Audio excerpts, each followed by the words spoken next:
Welcome to our channel. Today we how to withdraw from Schwab Bank money market investments. Quick tutorial step by step clearly.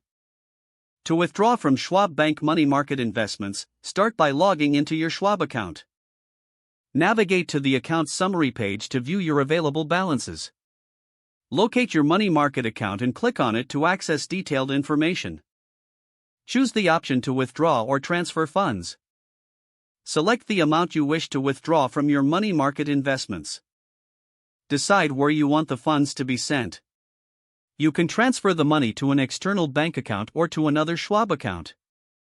If you choose an external bank account, ensure the account is already linked to your Schwab account. Review the details of your transaction for accuracy. Confirm that all information is correct before proceeding. Submit your withdrawal request. After submission, you will receive a confirmation message. Withdrawals typically process within 1 to 3 business days.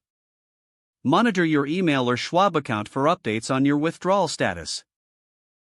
If you encounter any issues, contact Schwab's customer service for assistance. Your funds will be ready for access once the transaction is complete. If the page does not load, refresh the browser or try again in a private or incognito window. Make sure you are using the correct email address, then retype it carefully to avoid small typos. If your password is not accepted, use the reset option and create a new strong password you can remember. Check your spam folder for verification or security emails, then complete any requested confirmation steps.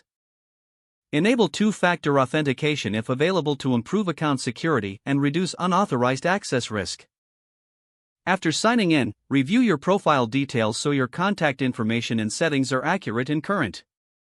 If you see an error message, note it down and try again after restarting your device and internet connection. Log out when you finish, especially on shared devices, to keep your account and payment information secure. If the page does not load, refresh the browser or try again in a private or incognito window. Make sure you are using the correct email address, then retype it carefully to avoid small typos. If your password is not accepted, use the reset option and create a new strong password you can remember. Check your spam folder for verification or security emails, then complete any requested confirmation steps. Don't forget to like this video and subscribe to our channel for more step-by-step tech guides.